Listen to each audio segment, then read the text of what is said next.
Hey there, everybody. Thank you so much for making the time today to join us for another episode of Market Sense. I'm Heather Hedges with Fidelity.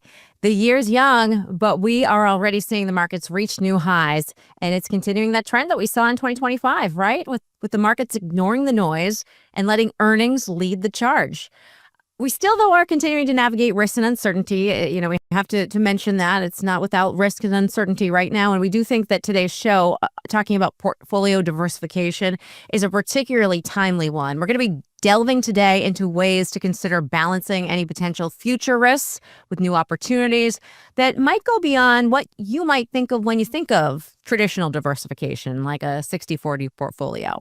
So to talk about this today, we are thrilled to be joined today by Naveen Malwal. He is a CFA, charter holder, and an institutional portfolio manager here at Fidelity, and his team manages millions of client accounts here at Fidelity.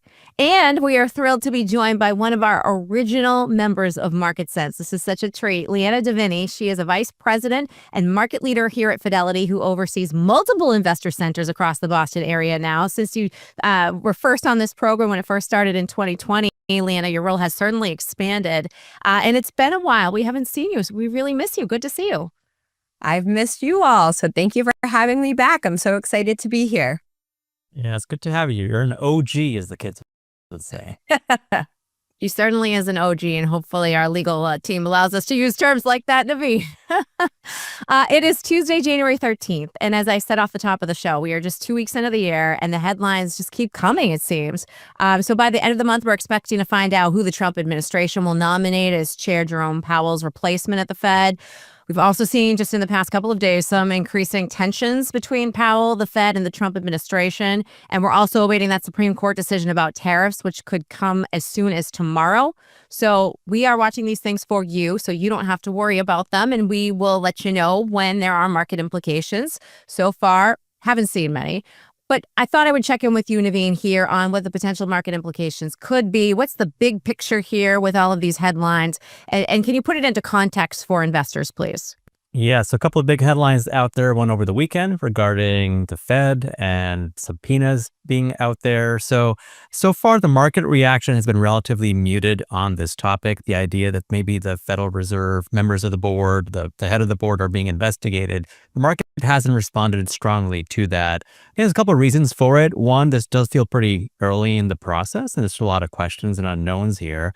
But two, these things do take time to play out. And with Chairman Powell, his term as the head of the board does run out in May. Now, he can stay on past that as part of the bigger board until 2028. But in terms of the timing, we'll see how fast the legal process might move or may not move. And they can always just decide at the end of the day not to really go further with this either. So I think the market's kind of wait and see mode. And that might be a prudent way for investors to approach this as well, is not to react too quickly to what's happening or what's happened, I guess, over the course of the weekend, and let time kind of play itself out on this one. As for the other item you mentioned, Heather, the potential for a Supreme Court ruling on the tariffs. Again, we're not sure what they're going to say. People are speculating on different directions this might go in. I think investors could expect, though, we may get to see some shifts happening in the tariffs. If the Supreme Court rules, for example, that this set of tariffs that were used may not apply here, then perhaps the administration will try a different set of tariffs to reach similar kinds of results. So if that were to take place, I think what I'd see is different headlines on tariffs kind of coming and going over time, rates getting moved around, different goods and countries getting tariffed or not tariffed. So perhaps some near-term uncertainty. But I think what we learned last year, right, the tariff headlines can cause some volatility here and there. But at the end of the full year last year, the earnings story, economic growth, those really carried the day. So the tariff noise, the headlines are out there, but focusing on those fundamentals might wind up being more productive for investors.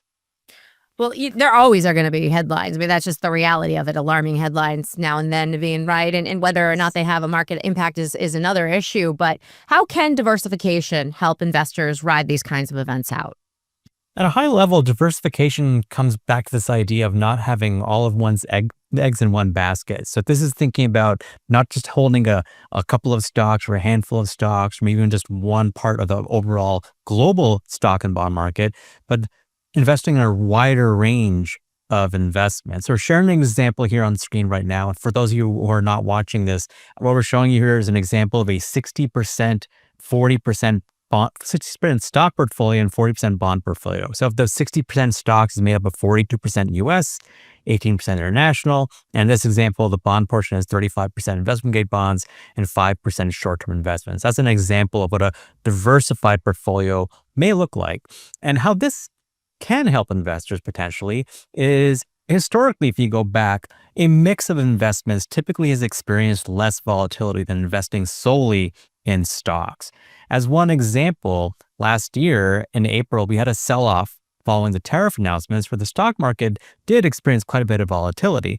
But in the accounts that we manage, the millions of accounts that we manage, the more diversified portfolios experienced less volatility in the overall stock market. How that helps is the typical investor starts to feel maybe some anxiety as the market is falling. And the further the decline is, the sharper the volatility is, the more likely they are to make a decision in the moment. And the decision may wind up trimming their plan, may mean they get out of the plan, which is unfortunate because typically the markets do recover. And that's what we saw last year, right? The markets did have volatility, but they did recover at the end of the day. So if a diversified portfolio allows an investor to experience less volatility, it makes sense that they may then persist through periods of volatility more successfully and not make as many rash decisions. So that's how it can be helpful for an investor to consider diversification if they're worried about either overall market risk or specific parts of the market. Not only did the market make up the ground that it had lost last year, but it continued to reach all-time highs, right? So that investors missed out on those, extra bonuses, right? So one reason that we felt the diversification was a timely topic, Naveen, is because we've been getting a lot of questions still from our viewers and listeners out there about tech concentration in their portfolios and whether they need to start looking at other sectors or other asset classes, perhaps because of headlines of a potential AI bubble. So how are you and your team navigating these kinds of concerns for 2026? So every investor is going to have their own goals and interests here. And some who are very enthusiastic about artificial intelligence may want to have a lot of exposure to that space. For other investors, though, they maybe perhaps enjoy some exposure, but don't want to have maybe their entire portfolio dedicated to that. And here's where there's opportunities to diversify. So just as one example, the team that I work with that manages the US stock portion of our client accounts, they're looking for ideas beyond just the large growth companies that are out there, many of them which are tied into technology. For instance, they have also added exposure to things like value stocks. And value companies typically have less exposure to technology. Those stocks that tend to have lower valuations, they tend to be in places like energy, utilities, maybe some healthcare stocks as well as other sectors. So that's one way of diversifying the portfolio. In a similar light, if an investor were to focus on, say, a dividend strategy, they might find themselves with more exposure to areas like utilities, telecoms, and energy, and less so to other parts of the market. So those are some high-level ways of thinking about diversifying within U.S. stocks. Having said that, some of these shortcuts, like thinking about I'll just get some dividend stocks, I don't want to have as much tech exposure, it may pay off to be careful here because a lot of utilities, maybe people don't think about utility stocks as tied to artificial intelligence. But a lot of utility stocks did rally pretty strongly last year because the energy demand from these companies could be something dramatically higher than what it is today. So some of these utilities are benefiting from that outlook, that growth outlook over the coming years. So if there was some volatility or a shift in the AI narrative, those stocks could be impacted. So just a word of caution for investors, if you're looking to diversify away from tech, to just assume that one doesn't have exposure because of the label of one's strategy, I think that might be premature. I think digging a bit deeper to see what the exposure is or has been in technology more recently, may be a more productive way of building a diversified portfolio for a typical investor. Sort of goes along the lines of what Peter Lynch likes to say, know what you own, right? And dig a little bit deeper and know what the exposure is, go beyond the title of that sector or that stock, right? Let's bring Leanna in now. So Naveen just gave us some great ideas for potential diversifiers and some cautionary tales too, some, warnings about shortcuts. I think it's important to understand, Leanna, that there's, always going to be volatility in the markets, right? So diversification can help, but it's not going to eliminate risk, right? How do you talk through that with clients? Do clients have a hard time wrapping their heads around that reality? You're absolutely right. So diversification doesn't eliminate risk, but it makes the investing experience smoother and it really helps manage that risk. And when investors talk to us about eliminating risk, they often say, "Oh, I just want to be all in cash." But remember, cash isn't risk-free either. Over time, cash often loses purchasing power because it doesn't keep pace with inflation. So our most successful investors, they have a financial plan that reflects their goals, their time horizon, and their comfort level with risk. So you can see here on the screen for those watching the components that can make up that financial plan. And inside the financial plan, it usually includes a healthy emergency fund, that's the liquidity, a reliable income plan for expenses, and then it's a diversified portfolio, again, aligned to your risk tolerance and your goals. And when we help our investors build plans, we start with asset allocation. That's the mix of stocks, bonds, and cash. Then we diversify within that mix to help reduce the risk and smooth out the ride. And I think it's just worth repeating again, diversification and asset allocation, they do not ensure a profit or guarantee against loss. Well, you just talked about things like time horizon, risk tolerance, and we know there can be even more value in customizing your portfolio to meet your specific needs and your specific situations, since we all have different situations. Can you tell us more about the value in personalization and how an investor can assess what's right for them as opposed to just following a strict 60/40 portfolio? Yeah, it's a great question. Personalization is the key because every investor situation is unique. And there are so many ways that my team can help meet the needs of our clients. And I think it's important to note that, again, it's specific to your unique situation. We often hear, it's an old myth in a way. Clients come in and they say, okay, my age should dictate my bond exposure. But actually, two investors that are the same age could have completely different allocations because it's aligned to your goals and your risk tolerance and your financial picture.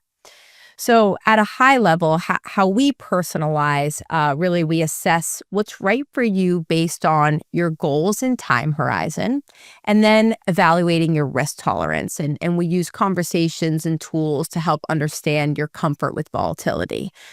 I'd say to the classic 60/40 portfolio, it does certainly work for many, especially near retirement, but it's definitely not one size fits all.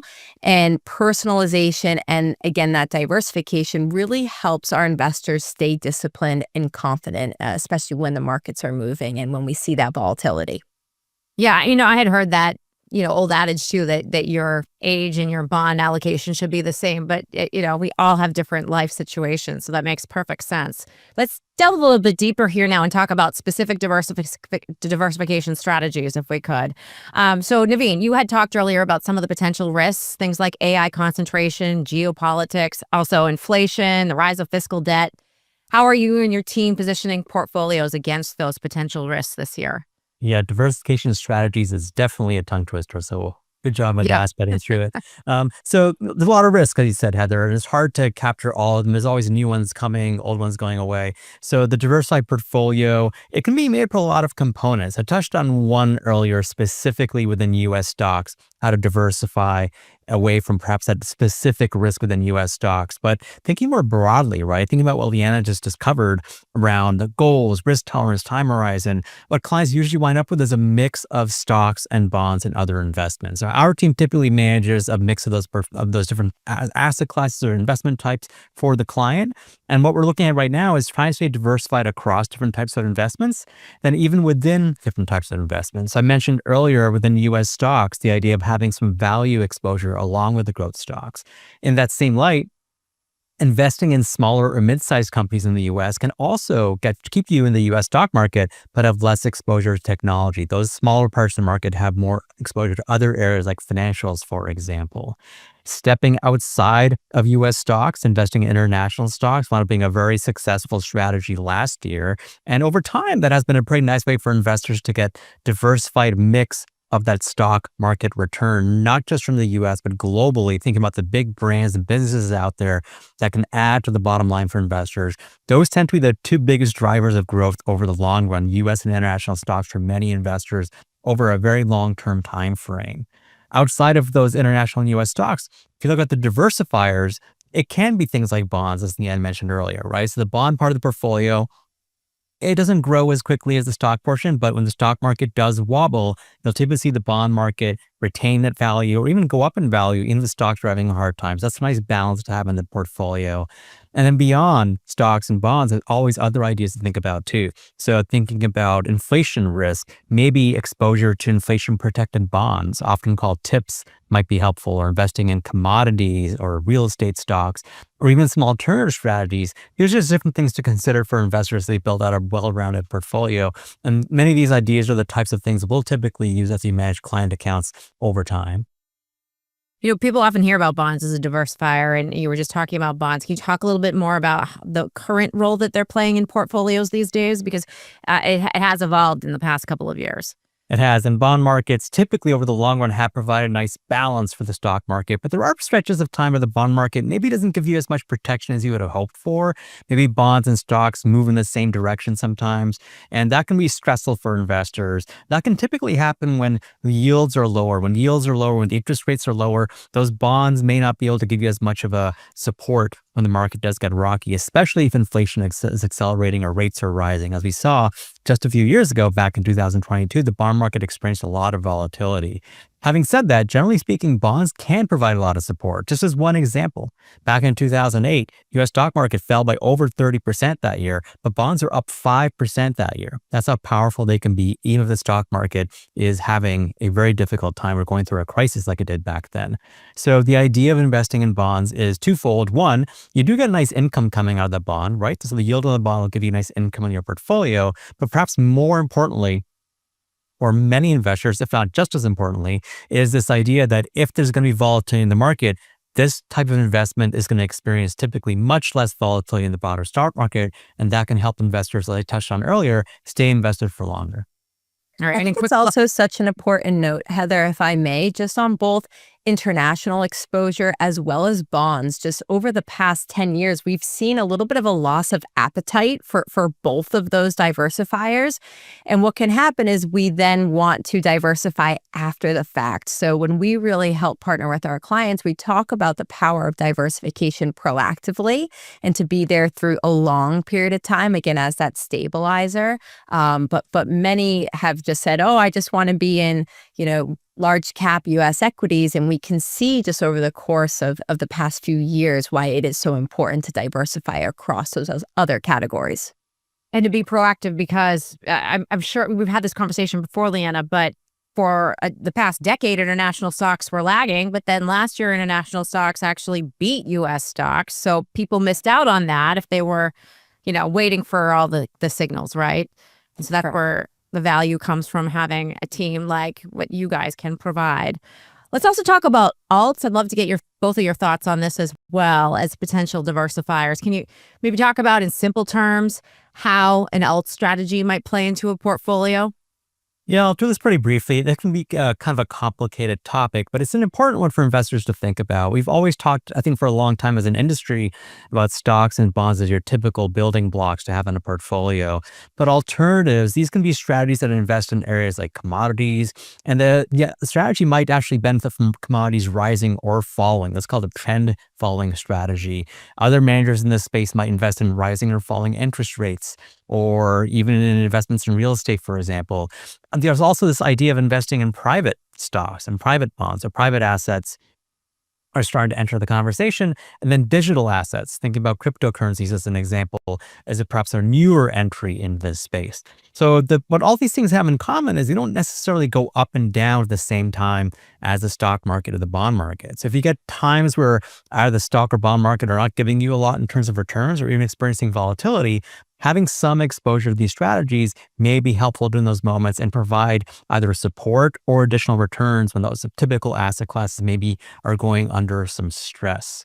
Having said all that, if you're not familiar with some of these terms, you're not alone. This is a relatively new space for many investors. So I think getting educated, perhaps training, perhaps working with a financial professional in these areas may be very helpful. There are some potential risks here that are not typical of the stock and bond market. So whether it comes to the liquidity in and out of some of these investments, how easily can you buy and sell these things, or some of the fees that are attached, or some of the complexity of the strategy, whether or not it's intuitive to you. There's a lot to learn here and digest. So not to shy away from this, but if this is a space you're interested in, I think this is a space where a lot of either self-education or help from a professional may be particularly of help. Well, even when you are diversified, guys, it doesn't really mean set it and forget it. Like, say you find your formula, you figure out what percent you want alts and bonds and stocks. It doesn't mean that we're just going to end it there, right? Because the markets are constantly changing. The world is constantly changing. So I think it might be helpful to wrap up this discussion, Leanna, by talking about the process of rebalancing and how to go about that. How do you and your team talk to clients about rebalancing? Yeah, you're spot on, because rebalancing is really the maintenance of your portfolio. So diversification helps reduce the risk, but over time, the markets move and your portfolio drifts away from that original mix that we had agreed upon. So rebalancing really brings it back in line with the goals and your risk level. And I think you could think of it this way, even if you had 60% stocks, 40% in bonds 10 years ago, and you did just set it and forget it, just with the strong run we've had, that's probably now closer to 80% stocks. And while you've had growth, yes, this is a very different risk profile than you intended. And then when we see volatility, that's when some of the emotional decisions or emotional mistakes can happen. So rebalancing really keeps you in line with your objectives. And the most common question I got when I was sitting in front of clients, and my team gets so often, is how often should I be rebalancing? And really the answer is it depends. It depends on market movement. It depends on your situation. And so the portfolios that Naveen's teams manage, they're reviewing and rebalancing regularly because the market shifts and our life changes too. Even someone on my team recently worked with a client whose portfolio had significant growth and actually concentration in tech equities. But they realize not only are they not diversified, that they haven't rebalanced and they're coming close to retirement. And now they're having the conversation to get in that prudent asset allocation and getting really well diversified to help meet their objectives. So that's the maintenance aspect of the portfolio. So it's not you just do it at the same time every year. You've got to be a little bit flexible depending on market circumstances and life circumstances. Yeah, you do proactively. Yeah. And Naveen is one of your clients. I know your team is always rebalancing because I get the emails when you're rebalancing. So it doesn't, you don't always expect it to happen in the first of the month all of the time. It could happen right. whenever We the market track it event. continuously, but typically maybe once a month we'll actually make a trade or adjustment happen. Yeah. Yeah. Okay. Well, thanks to both of you for really sharing what that process might look like for you and your teams. Terrific discussion. Before we go, I just wanted to mention we always are trying to incorporate your investing questions into our show to make sure we're addressing what's on your mind and that our discussion is at the level that you are looking for it to be at. So we would really appreciate it if you would take just truly 2 minutes of your time to fill out a survey on our show to help us improve it. It's at fidelity.com/marketsense. And I promise you, this is one survey where there's somebody actually on the other end of it who's reading your responses, and it will impact our show going forward. So we appreciate you always being part of the process and part of this conversation. And on behalf of Naveen Malwell and Leanna Davini, terrific discussion, guys. I'm Heather Hedges. Hope to see you back here soon. Remember, we are live Tuesdays at 2 Eastern. Take care.